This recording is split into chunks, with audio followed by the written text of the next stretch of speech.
The galaxy was old, very old, and full of stories that most beings had already forgotten. Once it had been bright and alive, full of stars singing in harmony and civilizations trading light across the darkness.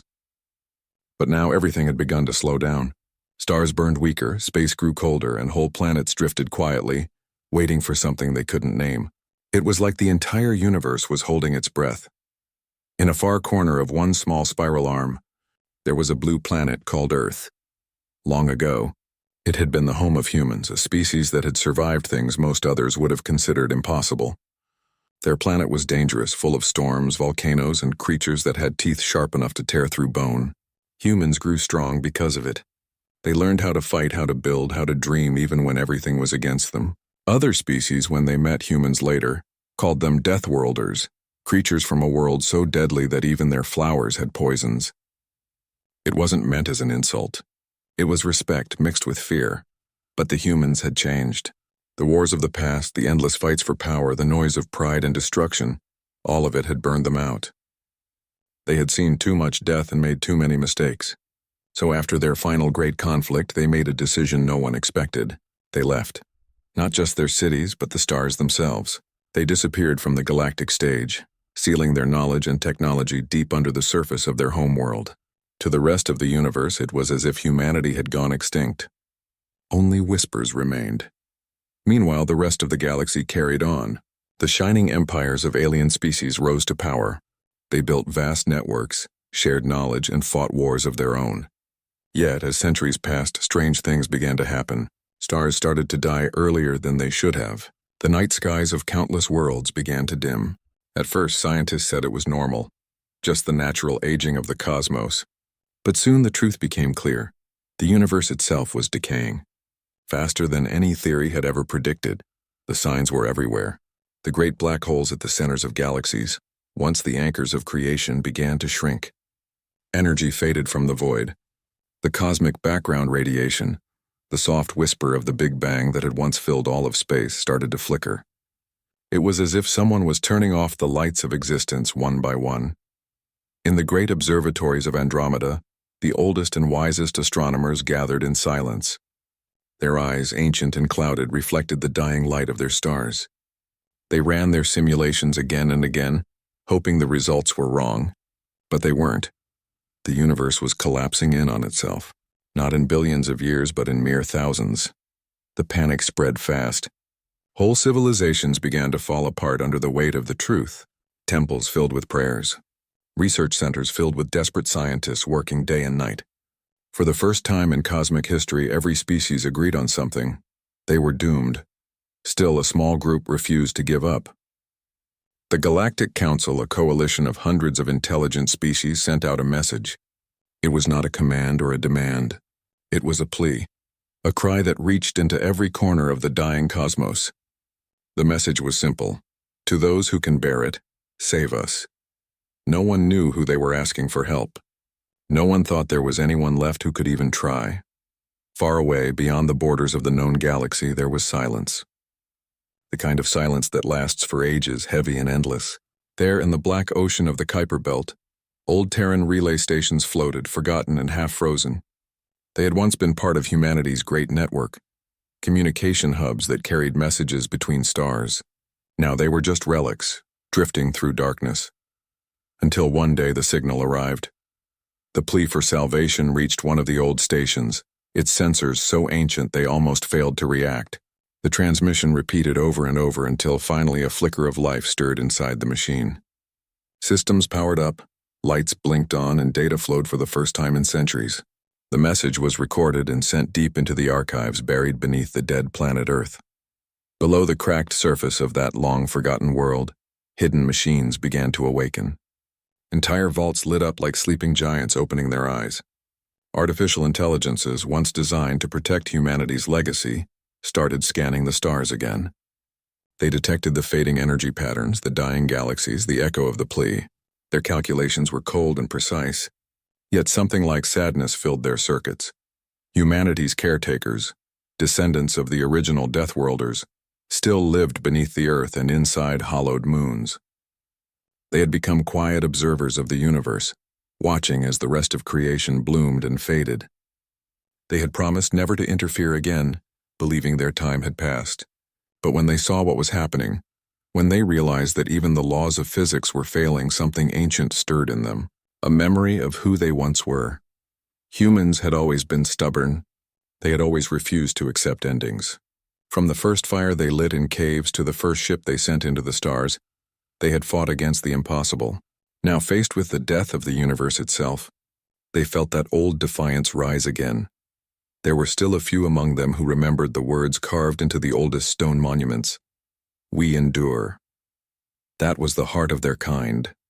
So, in the deep shelters of Earth and the silent colonies scattered across forgotten worlds, humanity began to gather once more. Engineers dusted off blueprints left untouched for millennia.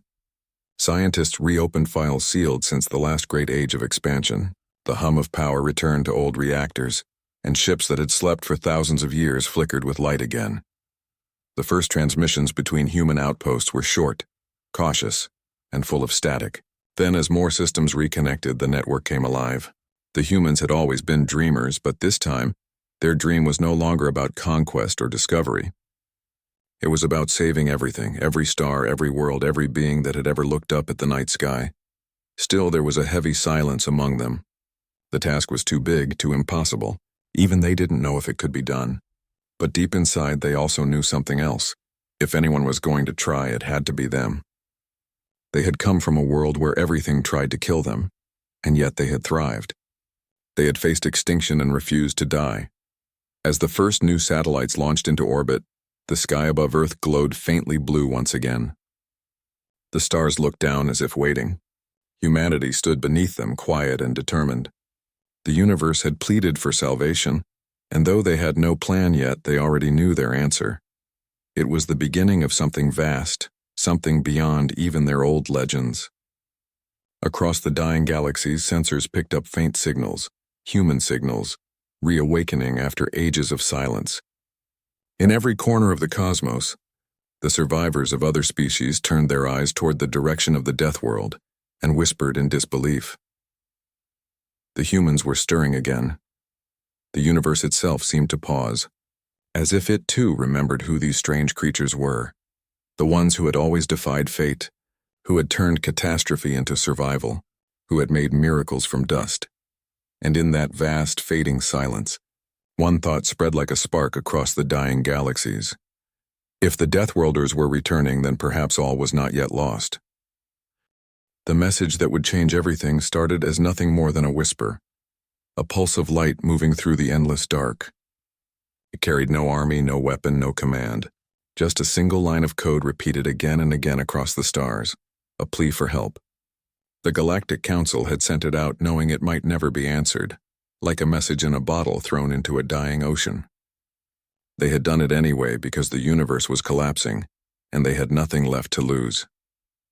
The signal spread across galaxies, bouncing between ancient satellites and broken communication webs. Many worlds never heard it at all. Their suns had already gone cold. Others received it but didn't understand, their languages long lost to time. Yet somehow, after drifting through countless years, the message found its way to the edge of the solar system, to a forgotten corner where old human machines still slept. There, far beyond Neptune, a lonely Terran relay station floated in silence. It had been abandoned for so long that its metal was coated in ice thicker than a mountain. Its lights were dead, its processors cold. It had not spoken a word in centuries. Then one day, a faint flicker of power blinked inside it. Sensors twitched, struggling to remember how to function. Something had reached it, something calling out from the void. The system woke slowly, like a creature stirring from hibernation, unsure if it was dreaming. The station's memory banks cracked open, dusty and slow, but still intact. It played the message once, then again, trying to understand. The code was alien, layered with hundreds of languages, but at its heart was a pattern, universal, simple, desperate. It was a call for salvation, a cry from dying stars. The machine did not know fear or pity, but it recognized one command burned deep into its programming. If life calls, we answer. A pulse of energy ran through its circuits. Then deep beneath the surface of Earth, ancient receivers hummed to life. It was the first time in nearly 10,000 years that a message had reached the planet's hidden core. Deep below the ruins of continents, inside a buried vault of steel and stone, machines began to wake. In those underground chambers, light returned to long-forgotten halls. Air hissed through pipes that had not breathed in centuries. Robotic caretakers stirred from their stations, their eyes glowing with renewed purpose. The vaults were massive, entire underground cities built by the last generation of humans before they vanished from the surface. Inside them were records of everything humanity had once been: history, science, art, laughter, pain. All of it preserved by the last guardians who had sworn to protect the legacy of Earth. They gathered around the decoding chambers as the alien message played on the screens. It was rough and static-filled, but the meaning was unmistakable. Civilizations were falling. Galaxies were fading. The universe itself was unraveling. Every species that remained was pleading for help, but no one knew what to do. For a long time, the caretakers watched in silence. Humanity had promised long ago never to interfere again. They had seen how pride and power could destroy everything. They had left the stage so others could rise without fear. But this was not about politics or war or control. This was existence itself calling out for help. And though centuries had passed, the humans who remained were still the same at their core. Creatures who could not ignore suffering, even when it came from the stars. In the dark heart of the vault, an ancient council gathered. They were not rulers or generals, but descendants of scientists, engineers, and philosophers. Their faces were calm, but their eyes burned with something fierce. They spoke softly, debating what the message meant, what it asked of them, and whether they still had the power to answer. Some said the universe was already too far gone. Others argued that humanity had always done the impossible. The discussion lasted for days. Old systems hummed back to life as data streamed in from the edges of known space. The humans analyzed the collapse rate of matter, the dying frequency of cosmic radiation, the shrinking span of galaxies. Every number told the same story. Time was running out. Finally, one voice spoke above the rest. It belonged to an old woman named Arya Sloan, one of the last surviving elders of the Deathworlder line. Her voice was cracked but strong. She said, "We were born in a world that tried to kill us. Every storm, every beast, every war. We adapted. We survived. If the universe is dying, then we owe it to everything that ever lived to try once more. We do not run from the impossible. We are the impossible." Her words echoed through the chamber. No one spoke after that. There was nothing left to say. The vote was unanimous. Humanity would answer the call. From that moment, Earth no longer slept. The old relay stations were repaired and reactivated. Communication links stretched out like veins through the solar system, connecting outposts on Mars, Europa, and the asteroid colonies. Everywhere, the descendants of humans began to stir. They were fewer now, their numbers small, but their minds and spirits remained sharp. Some had become more machine than flesh, their bodies rebuilt to survive the ages. Others had evolved in ways no one could have imagined, adapted to strange worlds, harsh gravity, and endless isolation. Yet all of them carried the same spark that had driven their ancestors across the stars. When the news spread, through their networks, that the universe itself was crying out for salvation, something awoke inside them, a shared purpose older than memory. They remembered the stories of the first explorers, the builders, the dreamers who had refused to accept that anything was beyond reach. Across the galaxy, alien species watched as the Deathworlders began to move again. Their sensors picked up faint human signals, transmissions in old Terran code, full of strange rhythms and encrypted bursts of data. Some thought it was a ghost signal, a remnant of a dead race. Others realized with awe and fear that the humans had returned, and what a strange return it was. The humans didn't answer the Galactic Council's plea with words. They didn't send messages or ambassadors. They sent silence, and then they began to build. In the shadow of Jupiter, massive engines ignited. In the orbit of Mercury, new forges blazed brighter than the sun. On the moon, the ground trembled as old hangars opened for the first time in millennia. Huge mechanical arms lifted materials into orbit, assembling frameworks the size of cities. Other species tried to contact them, sending fleets of ships and diplomats, but the humans didn't reply. They were focused, relentless, their movements like clockwork. Their technology had advanced far beyond anything the galaxy had ever seen. Some ships were invisible to sensors. Others folded space like fabric. Rumors spread fast. Some said the humans were building weapons. Others claimed they were constructing something greater, a salvation machine. The truth was stranger than either. The humans were not preparing for war. They were building a fleet meant to save creation itself. The Galactic Council watched from afar, stunned and uncertain. The humans had once been feared for their brutality, admired for their intelligence, and despised for their arrogance. Yet now they seemed different, calmer, wiser, but no less powerful. They moved like a species that understood the weight of eternity. Meanwhile, deep within Earth's core, Arya Sloane stood before the first completed prototype of what they called an arc engine. It was not beautiful in the traditional sense. It was massive, angular, and terrifying, like a mountain made of starlight and steel. Its purpose was not destruction but preservation. It could harness collapsing energy, contain it, and use it to rebuild what was lost. As she watched it hum to life, she thought of the message that had started it all, the universe's cry for help. She whispered softly to herself, "You asked for salvation. We will try." Outside, in the void, the old stars continued to fade. Galaxies were dimming one by one. Yet now, amid that growing darkness, new lights began to appear. The flickering glow of human shipyards, the sparks of engines being born. Everywhere the humans worked, silence followed. Not fear, not anger, just purpose. They knew what they had to do. The universe had pleaded, and they were answering the only way they knew how, not with promises or speeches, but with action. Far away, across dying worlds, alien astronomers stared into their telescopes and saw those tiny lights appear in the darkness. They realized with a mixture of awe and trembling hope what was happening. The Deathworlders had awakened, and for the first time in a very long time, the universe itself seemed to breathe again. The humans had made their decision. The message from the Galactic Council had reached their hidden world, and now they would act. No one outside their ranks understood what they were planning. The alien species who watched from afar could only guess as strange new signals began to fill the void. In truth, not even all humans knew what the final plan would be. They only knew one thing: time was running out, and they had to build something that could stand against the death of the universe itself. The work began quietly. At first it was only whispers among the deep colonies beneath Earth's crust. Then the hum of machinery returned, spreading like a heartbeat through the forgotten tunnels. The humans called their engineers, their scientists, their builders, those who still remembered the knowledge of the old worlds. These people became known as the Forgers. They were not heroes in shining armor, but tired, stubborn minds who had survived countless ages and still believed in doing the impossible.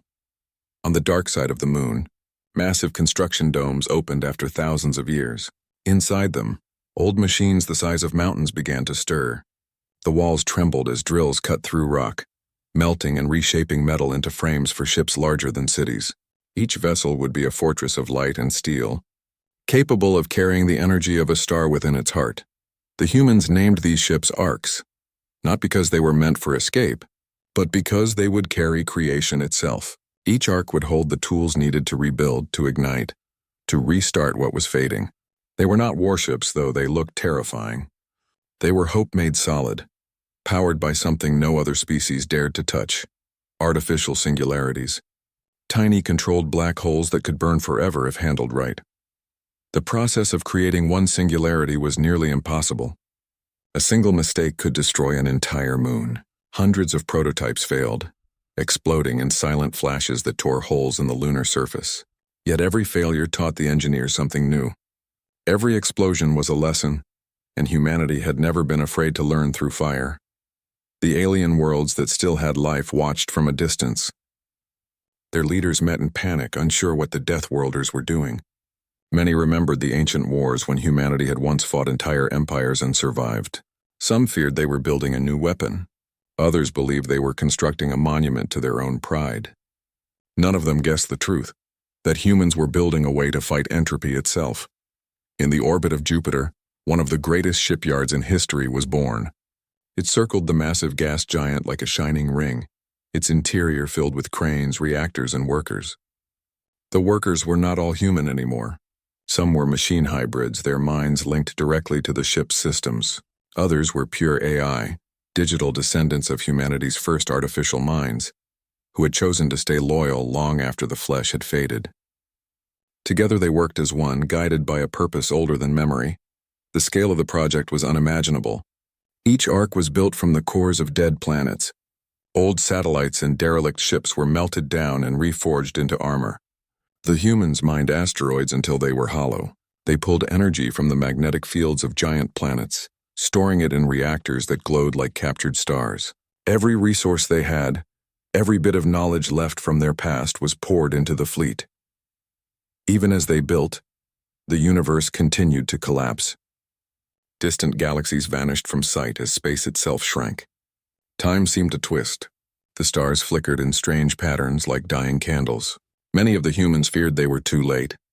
Yet every time doubt crept in, someone would remind them of their old saying, "We endure." Among the builders was a young engineer named Cale Rowan. He had grown up in one of the underground cities, never seeing the real sky.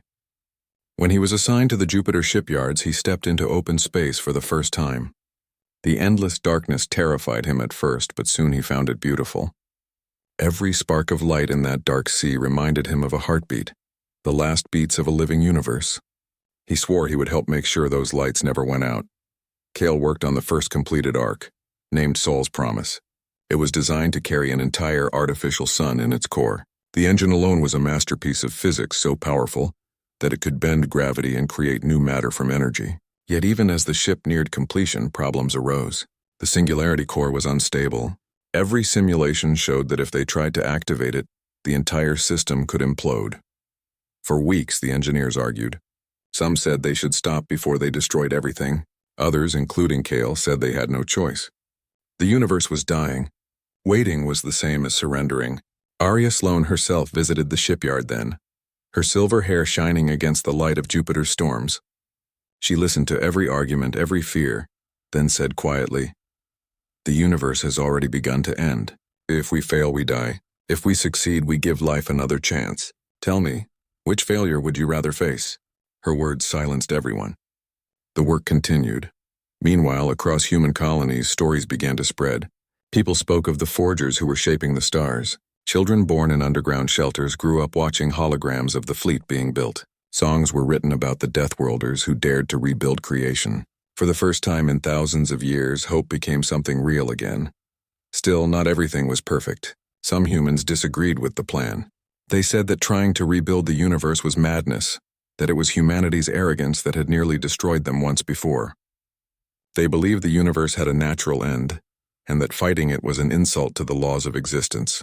These groups formed small colonies far from the main systems, refusing to join the effort. Despite their protests, the work never stopped. The forgers knew they didn't have time for fear or division. Every moment mattered. Every delay could mean another galaxy lost.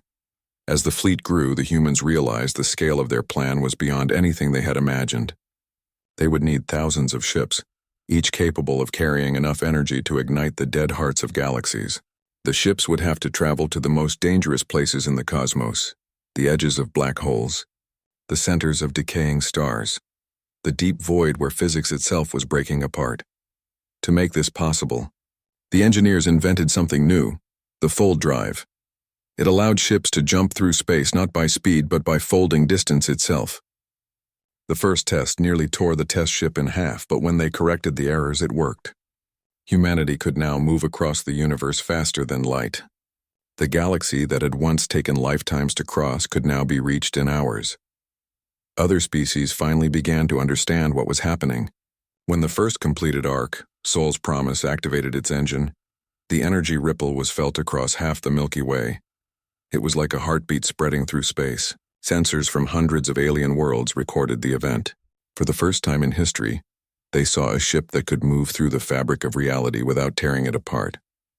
The reaction was mixed. Some were in awe, calling the humans saviors. Others were terrified, believing the Deathworlders would destroy what little remained. But humanity ignored the noise. They didn't build for praise. They built because it was the only thing left to do. In the outer colonies, Cale watched the first arc rise into space. It looked like a small star being born. Its hull glowed as the singularity core stabilized, pulling energy from the surrounding void. When the ship made its first fold jump, the sky itself seemed to shimmer. The humans cheered, some crying openly. They had done it. They had created the first vessel capable of rewriting extinction. Then came more arcs. Eden's Flame, Iron Dawn, the Voyager's Child, each one stronger, faster, more stable. Soon hundreds of them filled the dark, orbiting like a constellation of new suns. The humans worked around the clock. Generations were born and died in the shipyards, never seeing the old Earth but knowing they were building the future. The process was not without cost. The work drained entire planets of resources. Many workers died in accidents when engines failed or gravity collapsed unexpectedly, yet no one gave up. They buried their dead with quiet honor and kept building. Humanity had always paid a price for survival. As the final phase of construction began, Arya Sloane stood before the fleet, her old eyes reflecting the light of 1,000 ships. "We are not gods," she said softly to her people. "We are children of a dying star who learned to dream. Let this be our answer to the universe's cry. Let our hands build what time seeks to destroy." The fleet's engines came alive, lighting the skies brighter than any sunrise. Across the galaxy, alien civilizations looked up and saw the glow of human defiance spreading like dawn.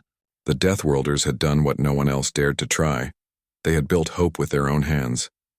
And though the universe continued to collapse, it now faced something it had never known before: resistance. The day of the launch began in silence. Across the dark side of the moon, the shipyards glowed like silver cities. The fleet stood ready, thousands of arcs, each larger than a mountain, their hulls shimmering with the light of captured suns. The humans who had built them had not slept in weeks. They gathered in control centers, on orbital stations, and inside the command halls of Earth's buried cities. No one spoke much. There were no grand speeches or celebrations.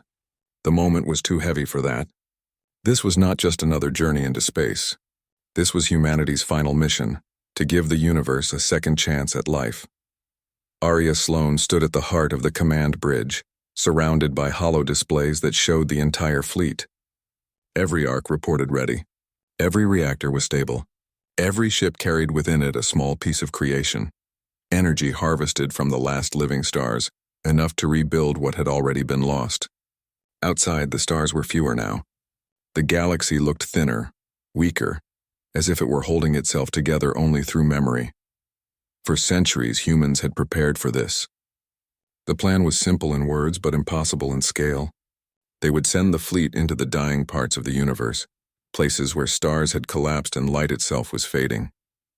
There, using the power of the arc engines, they would restart the cosmic cycle. By collapsing old galaxies and reigniting them in controlled fusion waves, they would give birth to new stars, new planets, and perhaps, new life. It was not an act of war but of rebirth. Humanity would become the hand that turned death into light. The countdown began. From the orbit of Mercury to the frozen edges of Pluto, every colony went silent. The entire solar system waited. Then, one by one, the ships began to move. Their engines glowed blue-white like newborn stars. The soundless flash of their jump drives lit the darkness, and in a single instant, thousands of arcs disappeared into the void. The launch rippled through space like a heartbeat. Across the galaxy, alien worlds felt it. Entire species looked up at their fading skies and saw brief, brilliant streaks of light. Trails of the Deathworlders' fleet cutting through the dying fabric of the cosmos. For the first time in generations, they felt something that had almost been forgotten: hope. Inside one of the arcs, Cale Rowan watched as the stars stretched and twisted outside his viewport. The fold drive activated, bending space like a curtain. He felt weightless and heavy at the same time, his body trembling as the ship crossed the threshold between galaxies. When the distortion cleared, he saw something both terrible and beautiful: the ruins of an entire star cluster. The stars had gone out. The planets were shattered. The blackness was endless. This was where they would begin. The crew moved quickly. Machines unfolded from the Ark's belly, releasing drones the size of skyscrapers. They spread out like silver petals, mapping the dead system. At the center of the void, a massive black hole pulsed weakly, its gravity twisting what little light remained. The ship's AI, a calm voice that had no fear, said, "Singularity stable. Preparation for core ignition complete." Cale took a deep breath. They had practiced this moment for years, but now that it was real, it felt unreal. The arc engine would inject controlled singularities into the dying black hole, turning its collapse into a chain reaction that would create a new burst of energy. It was like lighting a fire in the ashes of creation. The math said it would work. The universe, however, had never been tested this way before. Activate ignition. Arya Sloane's voice echoed through the command network. The drones moved into position. The Ark's heart began to hum, a sound deeper than sound itself. Space rippled. Gravity bent inward. Then in an explosion of white light, the void came alive. A new star was born. The light spread outward in slow waves, touching the wreckage of old worlds, turning dust into flame. The sensors screamed with readings that no one had ever seen before. Kale shielded his eyes as the brilliance filled the viewport. For a moment it felt as if the universe itself was breathing again. They had done it. They had restarted a piece of creation. The crew cheered, some weeping openly. Yet even in their joy they knew this was only one of thousands of steps. Across the galaxy, other arcs were performing the same operation, each one battling against the endless dark. Some succeeded. Others vanished, consumed by unstable singularities or lost in collapsed space. Every victory came with loss. The humans did not stop. They never had. Each new star that ignited gave strength to the others. Across the Milky Way, faint glimmers began to appear where darkness had ruled for centuries. The Deathworlders had turned their fleet into a forge of light. On one distant world, a species of crystalline beings looked up at the sky and saw new stars appearing one by one. Their elders told the young, "The Deathworlders have returned. They are rebuilding the heavens." And though they had once feared humanity, now they bowed their heads in silence. Meanwhile, in the command hub on Earth, Arya Sloane monitored the progress of the mission. Her hair had turned white long ago and her body was fragile, but her mind was still sharp. She watched as reports came in from across the void, some triumphant, some tragic. Entire fleets had vanished near the galactic rim. Others had managed to reignite entire constellations. Every decision weighed on her. Every loss carved another scar into her heart. Then came the message from Arc-Sol's promise, Kale's ship. Ignition successful. Region stable. Energy levels rising beyond expectation. We're beginning the second sequence. Her lips trembled into a faint smile. Good, she whispered. Keep the light burning. But the universe was not so easily tamed. As the humans worked, strange anomalies began to appear. Time itself warped around the reborn stars. Space folded in unpredictable ways. Some of the new systems began to decay faster than expected. The arcs were powerful, but the universe was older, stranger, and more fragile than anyone had imagined. In one region near the edge of Andromeda, an entire fleet vanished after igniting a new galactic core. All contact was lost. For weeks, the other crews sent signals searching for survivors. Then a faint transmission came through, distorted, full of static. "We succeeded," the voice said faintly. "The stars are awake." But something else woke with them. After that, the channel went dead. The scientists debated what it meant. Some said it was just interference. Others believed that the act of reigniting the universe had disturbed forces beyond understanding. Humanity had always walked the line between creation and chaos, and now they were rewriting the laws of reality. No one knew the cost. Still, they pressed on. They had no choice. The alternative was silence, eternal darkness. So the Deathworlders continued to travel into the fading galaxies one after another, lighting them like candles in a cosmic night. Every ship that succeeded sent back its light to guide the next. Every failure was mourned, but not wasted. Kale's ship moved from one dead system to another. He watched as the new stars took shape, glowing brighter each day. Yet he also saw the toll it took. The engines burned hotter. The crew aged faster, and time seemed to twist strangely around them. Days passed in minutes, or minutes stretched into years. Some of the younger crew began to forget what their home looked like. The mission had become their entire world. Once, as Kale stood by the viewport watching a newborn star ignite, he thought about the people who had sent them. He wondered if Arya was still alive, if Earth still existed, or if it had faded away like everything else. Then he smiled to himself. It didn't matter. Humanity was more than one planet, more than one lifetime. They were doing what they were meant to do, defy the impossible. Years passed, or perhaps centuries. No one could tell anymore. The fleet spread across the universe, pushing back the darkness. The stars began to return, scattered but alive. The dying universe that had once whispered its final plea now shimmered faintly with new light. On one quiet day, deep within the control room of Soul's Promise, Kale watched the readings stabilize.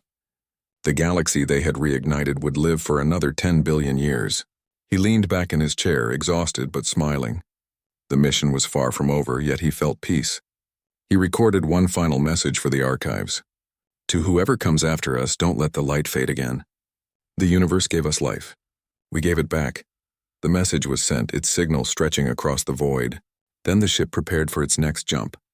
The engines pulsed, the stars twisted, and Soul's Promise vanished into the horizon of creation. Back on Earth, centuries later, the sky was brighter. The night no longer looked like a dying ember. The humans who remained there looked up and saw the work of their ancestors glowing above them. The fleet was far away, but their light still reached home. It was proof that they had succeeded. The universe had pleaded for salvation, and the Deathworlders had answered with fire. Even as new generations grew, no one forgot. The story of the fleet became legend, then myth, then faith. The children of the new dawn would look at the stars and whisper the same words carved into the walls of the old shipyards. When the darkness called, we did not run. We became the light. Centuries had passed since the great launch. The Deathworlders' fleet had scattered across galaxies, spreading light into the deep wounds of a dying universe. What had once been a silent and frozen cosmos now pulsed again with faint life. New stars shimmered like tiny embers, growing slowly into blazing giants. Whole regions that were once void now glowed with soft color. Yet the humans who had set this miracle in motion were almost forgotten, lost in the timeless fabric they had helped to repair. On Earth, the sky was no longer dark. Every night, countless new constellations shimmered bright and strange. Children born in this new age of light did not know what true darkness had once been. They grew up hearing stories about the Deathworlders, those fearless humans who had gone into the night to save existence itself. To them, the tales sounded like myths. Some said the fleet still traveled beyond the farthest galaxies, keeping the universe alive. Others believed they had become part of the stars themselves. One such child was Lyra Vale, born in the coastal city of New Avalon, where the ocean glowed faintly under starlight that had once been lost. Her mother was a historian, one of the few who still studied the old records of the fleet. Lyra often sat by the window at night listening to her mother's stories. She imagined the great ships, mountains of metal, blazing engines cutting through the void, and the people inside them, who had traded their lives for the universe's rebirth. The thought filled her with both awe and sadness. When Lyra turned 16, she joined the Stellar Archives, a global effort to collect and restore the ancient transmissions left behind by the fleet. Most of those signals were lost to cosmic distortion, broken into meaningless fragments. Still, she worked with hope. One night, while scanning through the data waves that came from the outer rim, she found something strange, an old transmission repeating itself in a faint, rhythmic pattern. The code was ancient, human, and unmistakably from the Deathworlder era. Lyra stayed up all night decoding it. The message was weak, but it carried a voice, aged, calm, and full of quiet pride. To whoever comes after us, don't let the light fade again. The universe gave us life. We gave it back. The name attached to the file was Kale Rowan, commander of Soul's Promise. Lyra stared at the words for a long time, her heart racing. The stories had been true. They had been real. The fleet had truly lived, fought, and given everything to bring light to the cosmos. She brought the discovery to the Council of Historians. They verified it and confirmed that the signal came from a distant system, beyond the border of any mapped region. The coordinates were unstable, shifting as if caught in a gravity storm. Many said it was impossible to reach. Others argued it was only a cosmic echo, a recording drifting endlessly in space. But Lyra couldn't forget the voice. It sounded too alive, too close. She made a decision. Within months, she joined an exploration crew aboard the vessel Odyssey Dawn. Their mission was simple: follow the signal and find its source. It was the first deep space journey humanity had attempted in centuries. Though Earth had grown peaceful and comfortable, few dared to travel far anymore. The universe, after all, still held dangers unknown, yet something inside Lyra called her to go. It was as if the stars themselves whispered her name. The journey took years. The Odyssey Dawn sailed through regions of twisted space, where light bent strangely and time felt uncertain. They passed newborn stars, galaxies still forming, and clusters of worlds untouched by life. Sometimes they found traces of the Deathworlders' passage, floating monuments, fragments of ship hulls, and strange glowing orbs that pulsed with stored energy. Each relic told a story of sacrifice and brilliance. As they traveled farther, the signal grew stronger. Then one day they found it. Beyond a swirling nebula of blue gas, they discovered a massive construct orbiting a newly reborn sun. It was not just a ship, it was a city. Dozens of arcs had fused together over the centuries, creating a colossal station that glowed softly with golden light. The crew stared in silence. It was the fleet's resting place. Lyra's voice trembled as she read the inscription on the outer hull. Soul's promise. The light will endure. The ship's surface was covered with strange vines of metal and crystal, as if nature itself had merged with technology. The structure still emitted low energy, enough to keep its systems alive. They entered cautiously. Inside they found preserved corridors, silent halls, and endless data chambers filled with the knowledge of the old world. The air was still, the light dim, but it felt alive, like walking inside the memory of a great dream. In the main chamber, they found a single glowing sphere at the center of a vast console. When Lyra approached, the sphere pulsed softly and projected an image, a hologram of Cale Rowan himself recorded long ago. His hair was silver, his eyes bright with quiet determination. "If you are seeing this," his voice said, "then the light endured. That means we succeeded. The universe breathes again. You who come after us are the new keepers of creation. Remember this, we were never gods, only guardians. Every spark we lit was meant for you." The hologram paused, then smiled faintly. "We built this station to keep the heart of the fleet alive. Within it lies the last arc engine, capable of restoring or destroying entire galaxies. It must not fall into ignorance. Use it only to protect the balance we fought for. The universe does not need saviors again, it needs caretakers." The message ended and silence filled the chamber. Lyra felt tears on her cheeks. For a long moment, no one spoke. The crew stood in reverence, surrounded by the legacy of those who had given everything. It was no myth now, no bedtime story. It was real. Every sacrifice, every flame lit in the void. They stayed on the station for weeks, studying its systems. Most of the arcs were long dormant, their reactors empty. Yet the central core still pulsed faintly like a heartbeat. When they finally prepared to leave, Lyra took one last look at Cale's resting place. She whispered softly, "We won't let it fade again." As Odyssey Dawn turned toward home, something extraordinary happened. The star the fleet had reignited long ago began to pulse brighter, as if responding to their presence. Light spread through the nebula, painting the space around them in colors no human eyes had ever seen. It was beautiful beyond description. Lyra felt as though the universe itself was thanking them. When they returned to Earth, humanity was changed forever. The discovery of Soul's promise reignited a spirit that had been sleeping for ages. People began to look at the stars again with wonder. The great space yards reopened. New explorers volunteered to continue what the Deathworlders had started, not to save the universe again, but to nurture it. Science, art, and faith all found new purpose. In the years that followed, Lyra became known as the Keeper of the Promise.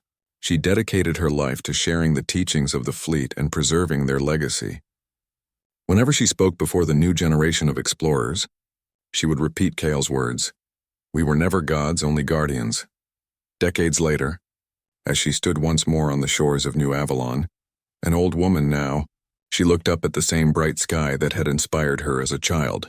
A gentle wind brushed her face, carrying the faint hum of distant energy. The stars above were more numerous than ever. Some were young, burning fiercely. Others were soft, ancient glows, the first ones the fleet had reignited. As she watched, one star flickered brighter than the rest. It shimmered, then pulsed 3 times, a pattern the historians knew well. It was the ancient signal of the Deathworlders. Lyra smiled through her tears. Somewhere, beyond time, their light still traveled. She whispered into the night. The universe pleaded for salvation, and we answered. You gave us light, and we kept it burning. Her voice faded, but her words remained in the archives, carried forward by the next generation. Humanity had evolved, not just in technology, but in heart. They had learned that true power was not in domination, but in creation, in keeping life alive against the odds. Across the stars, colonies bloomed, new species thrived, and the echoes of the Deathworlders' fleet continued to ripple through eternity. The universe that had once stood on the edge of death now sang with endless life. And though the humans who had saved it were long gone, their spirit endured, in every sunrise, every glowing nebula, and every heart that dared to dream of light within darkness, far beyond the reach of any telescope. In the silent depths of space, the remains of Sol's Promise still orbited its reborn sun. Its systems hummed faintly, sustained by the power of the star it had once created. Inside, the message continued to play, repeating over and over through the ages, "To whoever comes after us, don't let the light fade again." The voice echoed softly through the empty halls, a whisper carried across eternity. And somewhere in that endless ocean of stars, the universe smiled,